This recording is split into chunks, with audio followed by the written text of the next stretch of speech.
There's a part of leadership that we almost never talk about. And it's not because it's small, but it's because it's quiet. It's the part of leadership that you feel when the house is still, when the morning is just barely starting to wake up, and when the people that you love are near you and no one needs anything from you. That's the room inside you that leadership touches the most. And it almost never gets the chance to speak. Now, this time of year slows life down just enough for you to catch a glimpse of it again. And for me, I always try to make that as sacred an experience as I can. So I strive every day to be a person of faith. That's no secret. I don't hide that. I fail at it a lot, but I always keep trying. My relationship with my heavenly parents is not something that I hide or apologize for. It shapes how I lead. It shapes how I love. It shapes what I believe a leader is responsible for. But I also respect deeply that people come from all different kinds of beliefs, different traditions, different ways of finding meaning. And what I have learned is that the quiet room inside every leader speaks the same language, no matter what someone believes, because it speaks truth. It speaks intention. It speaks identity. And this week, that part of you finally gets the volume that it deserves. Because leadership has a strange way of stretching people really thin. And it's not because leaders are weak. It's because they care sometimes too deeply.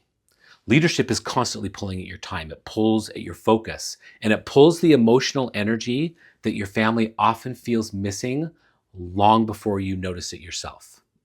And we get so used to carrying the weight that we forget to ask the really important, deeper questions. Questions like, who am I becoming? What is all of this work costing me? Who is paying the emotional bill for the pace that I've chosen to live at? Why do I feel the way I do, even when things look successful from the outside? Now, these questions usually get buried under the momentum of the year. But this week, the noise fades away, and all the things that have been outrunning start to settle at your feet. For people of faith, this season reconnects us to what we believe about light and hope and redemption and purpose. It reminds us that strength is not found in pressure. Strength is actually found in stillness, in humility, in the quiet ways God speaks to the heart when everything else is paused. And for those of you who do not share my faith, this season still calls out something universal to all of us. A pull toward reflection. A pull toward what is sacred in your own life. A pull toward the people who make your life feel real and grounded. Because leadership might look different on the surface, but at the core, it is always human. Now, over the years, I've had to face this truth in really uncomfortable ways. There were seasons when I thought that leadership meant pace. That being the one who could carry the very most made me the strongest or the most valuable.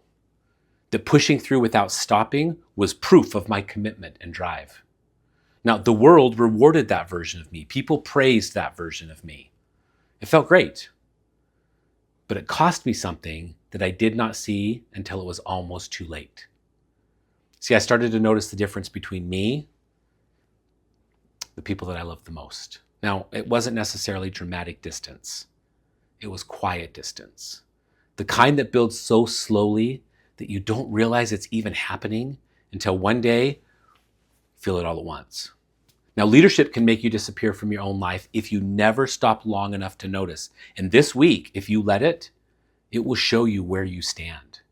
It will show you what you've been carrying. And it will show you who has been carrying the hidden cost of your leadership. And it will show you what the quiet room inside of you has been trying to say all year long. Now, this is not a week for fixing everything. This is not a week for setting goals or forcing clarity. This is a week for being honest. Honest with yourself. Honest with the truth of your year. Honest with the gap between the leader you want to be and the leader you were able to be in the middle of everything that life handed you. And that honesty, it's not shame, it's strength. Because leaders who do not care never feel that gap. Only leaders with heart do. Now, here's what I know. You do not need to perform this week. You do not need to earn the rest that you're going to take. You do not need to pretend you're stronger than you feel. You do not need to bring your work into the spaces that were never, ever meant to hold it. What you need is room. Room to breathe, room to reconnect, room to let your soul speak. Room to remember what matters most. Room to feel the sacredness of the life that you have been entrusted with. Now, whether you call that sacredness faith or family or meaning or purpose or God himself, the impact remains the same because it recenters you. It softens you. It can reset you. Leadership is not something you shut off when the laptop closes. It's the environment that you create everywhere you go. And the people who love you feel that environment the very most. So this week, I want to invite you into something simple. Sit with the quiet. Sit with the stillness. Let it speak. Let it tell you the truth that you have not had time to hear. Let it lift the pressure you put on yourself all year long.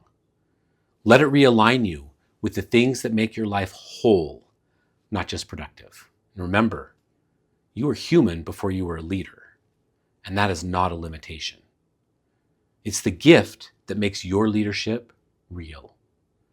It's the part that touches lives. It's the part that builds trust. It's the part that carries your legacy far beyond anything that you can accomplish. As this year comes to a close, let the quiet room inside you be the place where the next year begins. Not the pressure, not the pace, the quiet, the stillness, the truth, the presence. That's where leadership is reborn. And that's where you find yourself again.